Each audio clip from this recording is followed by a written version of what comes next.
Biceps are one of the more divisive topics in lifting culture, and we're going to settle the debate today while also giving you some of the sound and wisdom you will ever come across on the YouTubes. Divisive, you say? Biceps? Absolutely. It doesn't matter how big and thick your legs, hips, and back are. If the average Sheila needs a dresser moved or an escort to her car at night, she is going to pass you by for the slouched shoulders with a swimmer's waist just because he has some peaks on his arms. I didn't say it's fair, I just said that's how it is. And since so many strength-focused lifters base their decisions on the level of counterculture that decision represents, it is very easy for them to cope by saying, biceps are dumb anyways, they're not even functional. But don't click away just yet, because there are two very good reasons that even the most strength-specific lifter would want to develop a sizable pair of guns. Reason number one is the Doug Young axiom. Doug basically said, people who say they want to be strong but not look strong are pretty much lying. Now disagree with that if you want. I'm just here to say it's fine if you want to look strong, guys. Like doing some vanity work, it's not going to accidentally land you in a Speedo at a Diddy party. Now reason number two, it's also something Doug Young knew, big arms are actually essential in taking your strength as far as you can. If you don't like to train your biceps and you complain about having a poverty bench, you're dead to me. Every top bencher has massive arms because they stabilize, they build compression, and they help the other muscles that are vital. In fact, I routinely call biceps everybody's hidden weak link. Okay, I've never called them that, but I'm going to from now on.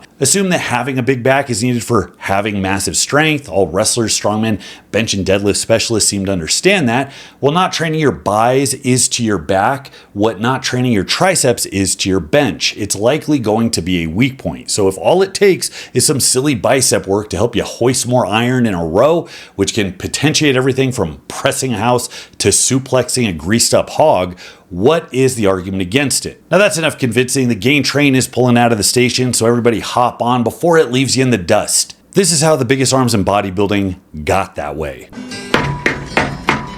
Do you like free hoodies? Yeah.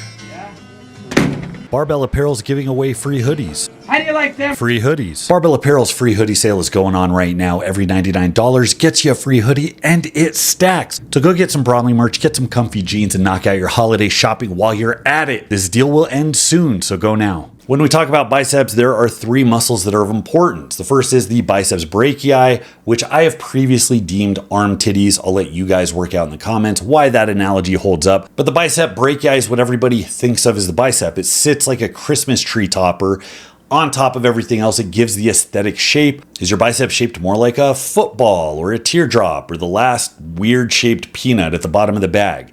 Now, genes obviously play a big role here, no duh, but there is a little bit of play in the joints with how you develop that shape, depending on how much of an obsessive weirdo you want to be about it. Now, some neat facts about the biceps brachii: it moves the elbow, but it also does two other things. It turns your palm up, which we call supination, and because one of the heads crosses the shoulder, it also raises or flexes the shoulder joint. Lifting your arm up also shortens the bicep brachii, though it is a weak action, and this is also relevant in getting the bicep in the most shortened possible position. Now, the bicep is not a power muscle in any animal really, including primates. It's usually small, it's underdeveloped, but of course humans like to take useful things and blow them up to the point of complete uselessness to show status, I guess. Now, because of this, the bicep is in humans one of the most injury-prone muscles. You gotta grow, Cindy. A lot of people were trying to say training your biceps is what leads to all the injuries in strongman, but correlation is not causation. So while having big biceps might correlate with injuries in strongman, so does blasting a ton of gear and trying to curl a 1,000-pound tire while being drier than a condom at a Phoenix bus stop. Nothing makes up for brittle tendons and shit movement mechanics, so let's just assume that we are all better off with stronger bicep tendons rather than weaker ones. Now, beneath the biceps brachii is the brachialis. It's just a wad of meat that flexes the elbow at the ulna, not the radius, so it doesn't have anything to do with the rotation that we call supination and pronation of the wrist. Now, the brachialis contributes to power in a huge way when you're doing compound movements, rows, when you're doing cheat curls, arm over arm pulls, hammer curls, or suplexing hogs. The brachialis is being hit, and this really is one of the biggest justifications for doing a lot of things considered ego lifting. If the biceps are arm titties, the brachialis is the implant underneath. Growing it pushes everything up. It adds a bunch of size and girth. It fills out the foundation, and that means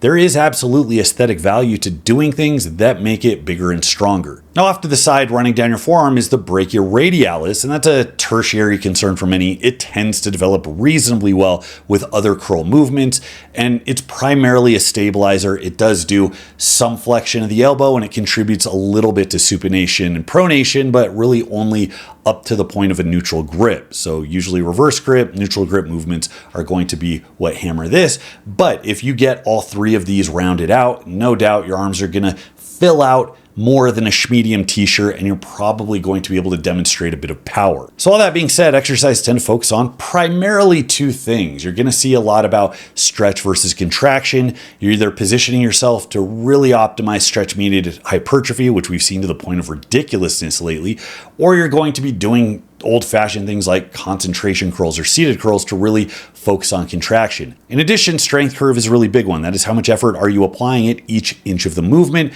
With free weights, if you're standing up doing a curl, there's almost no tension at the bottom. You get more as your arm comes up and away, and then you get less as you bring it back towards your chin. You can position your body into different positions to put more stress at the lockout position versus the mid position versus the lockout position. You can use machines with cams that smooth out the strength curve so it's more evenly difficult. You can use cables and do all kinds of nonsense, but they all have trade-offs. Other things you're going to see focused on are hand position, just to be well-rounded or have variety for the sake of it, or to hit particular parts of the muscle. You're going to see also a big focus from a lot of people on working the strain with heavy weights versus the pump. Do you really only need to do one? Do they do different things? Is one better than the other? Does it change over time based on what you're used to? Who the hell knows? All I know is that the consensus you see throughout some of the biggest arms in the world is that people like to hedge their bets. They blend it. Hedging your bets isn't a bad thing. In the absence of more information, that's like the best thing you can do. Guys, if you want to hit the holy trifecta of gains, the size, the strength, and of course the clout, you need a program that checks the biggest boxes. Not only does it use the best time-tested movements that you are actually likely to stick to and improve on, but it includes a logical progression that is based on my most popular programs. These are programs that have gotten rave reviews from people that literally just ran the template. BaseStrengthLP uses three of the most proven templates pulled from the principles of some of the biggest, strongest men in history that have been used for over a century. The workouts are fun, intuitive, there's a logical progression, but it does take it up a notch because it personalizes the workouts to you. As you get bigger, stronger, more advanced, it becomes harder to tick those numbers forward, and you can't get by not adjusting your workouts to your own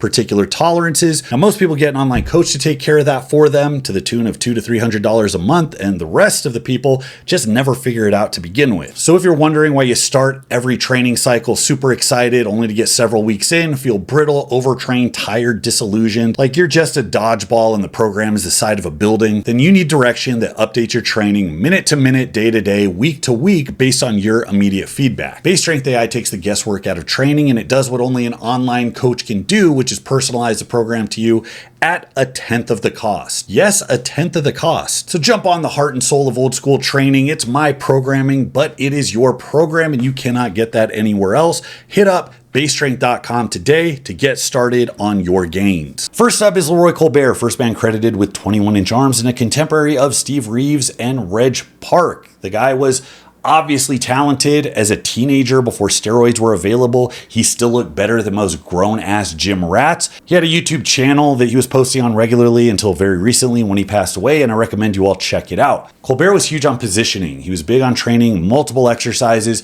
to hit different muscles in different parts of each muscle, which would include barbell curls, incline dumbbell curls to work the stretch, concentration curls to work the peak, reverse curls for the brachialis and the forearm muscles, and cheek curls to overload. And to fit all of this in with enough volume, he would do routinely 6 exercises in a session, up to 6 sets each. He did just an assload of curls, and he would do that twice per week, working to failure on each set. He liked to treat them as a standalone muscle group, not wanting them to be an afterthought or to be fatigued from doing other work. Now, one of his favorite quote-unquote peaking exercises was to take the bicep to its most shortened position, which we already covered, is elbow flexed, wrist supinated, so palm up and then elbow up to the ceiling. He would do this with dumbbells and take the dumbbells all the way up behind his head. Now, is this a secret way to bomb your bicep? Some long lost, guaranteed way to get 20-inch guns? I have no earthly idea, but you can at least see what he was getting at, and it is a mite less ridiculous than some of the modern supposed S-tier movements. Now, I also got to give a word on genetics, and this is a hot topic given a couple of last videos that I made. Every time I appeal to what the best performers do, there is always the knee-jerk response, well, you can grow from anything when you have good genes and are on lots of drugs. You can get bigger than most people from just about anything if you have genetics and drugs in your corner. That doesn't mean that you can hit your highest possible potential. Now, while of course all this stuff makes a difference, it is a huge logical leap, and I think a massive fallacy, to say because of these things, therefore natties are best off doing something entirely different. To determine that, you would have to find a big pool of natties who are all blowing everybody away by doing the thing that is completely different, and I don't think we have that. Now, given that bodybuilding is a highly competitive sport comprised entirely of the most talented on the most amount of drugs, that is pretty well controlled for, which means we can assume that at least to some degree over the entire field, there is going to be some selection for training methodology, either generally better training methods or what's a little harder to get a handle on, maybe training methods that were better for that individual. It could very well turn out that good training really doesn't change from natty to enhanced individuals, and it's just all the same and you can do more enhanced. Or it could be that good training is completely different. Or it could be that your potential is only reached with one perfect approach, but it's individual and it's going to be different based on your individual genetics. Anybody who says they know is lying through their teeth. All I know is that hypertrophy is very forgiving. There's a lot of things that grow muscle, but the tactics used by the best of the best over the last century or so have just a ton of overlap and haven't changed a whole lot.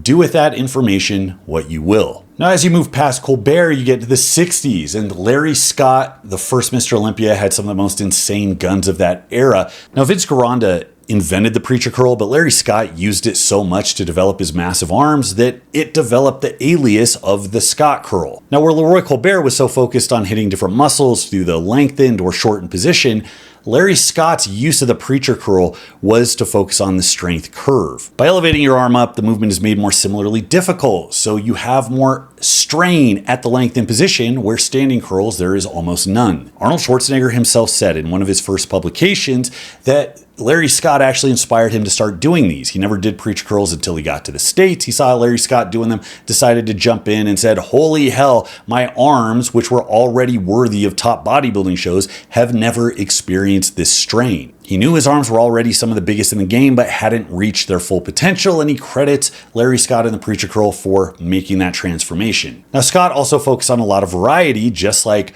Colbert did, to hit different parts of the muscle. He would use a lot of different variations of preacher curls, including reverse grip, including partial ranges of motion, doing burnouts at the end, and he had a unique way of doing them that involved wrenching his elbows in and keeping his hands out wide, which requires a lot more flexibility than the average bicep-focused gym rat is even capable of.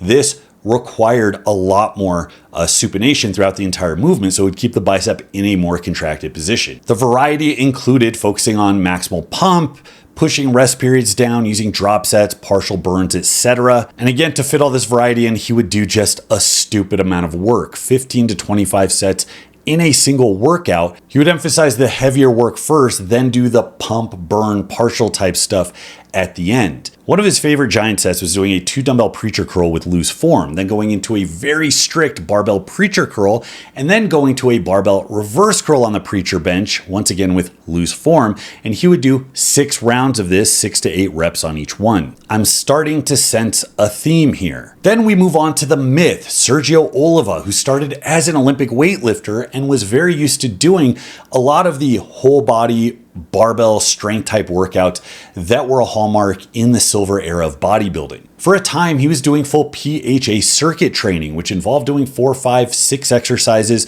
in a circuit, doing 10 run-throughs before moving on to another circuit. As the story goes, Sergio just loved to be in the gym, and he was not averse to clocking just stupid amounts of work. As his program started to look more like modern bodybuilding, he still kept the volume incredibly high. One of Sergio's workouts was credited as going like this: 10 sets of chins behind the neck, preacher curls 8x8, triceps 5x12, dumbbell curls 8x8, French press 5x12.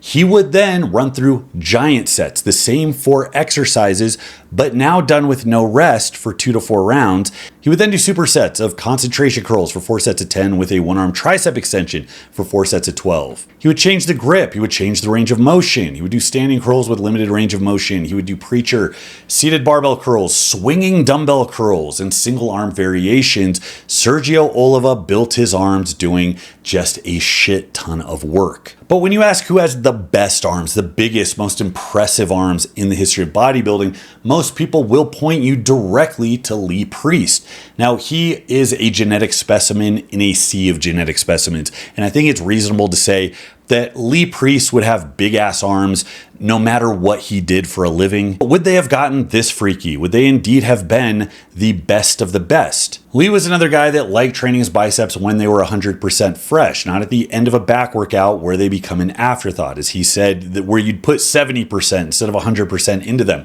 He also says that 20 sets was bare minimum and he would often do a lot more. This isn't biceps and triceps. This is just biceps. When asked about his favorite bicep exercise, he says point blank, the barbell curl with a straight bar is his favorite. Wrist pain be damned, the straight bar forces greater supination, which means you get a more activated bicep throughout the entire range of motion. He said that preacher, incline, and hammer curls should be done some variation in every single workout. He does heavy straight sets early. He does higher rep burnout supersets near the end. And on the big movements, such as a barbell curl, you're talking 5 sets of 6 to 8 with 10 to 12 on cables, supersets, finishers, and so on at the end when you're already toast. So from 4 of the most impressive groundbreaking arms in the history of the sport of bodybuilding, we have a massive amount of overlap. We have guys emphasizing a lot of variety, not just doing one exercise, but different emphasis on range of motion and grip to hit different parts of the arm. You have an emphasis on very high volume, but also training to failure. And there seems to be a wide mix of rep ranges, with many guys repeating that they like to do heavy work early in their workout and lighter, more pump work towards the end. Now, genetics and steroids aside, nobody jumps into this amount of volume right off the bat without making themselves a candidate for rhabdo. Keep in mind that when they're talking about their favorite workouts, they're talking about in the middle or even towards the end of their career after they developed an extremely wide base of ability. Repeated bout effect is the important thing. Every workout you do, muscle tear down becomes less and less, and over time you can adapt to very high amounts of volume without suffering all of the deleterious effects. So before you log off, put your keyboard away and go into the garage to hammer out a 3-hour Sergio Oliva inspired 50-set bicep workout, I would tell you a word of caution. Yes, I do believe that volume is a massively important aspect, but it's something that you have to taper into. So I would make it a mission. If you're used to doing 8 to 10 sets in a workout,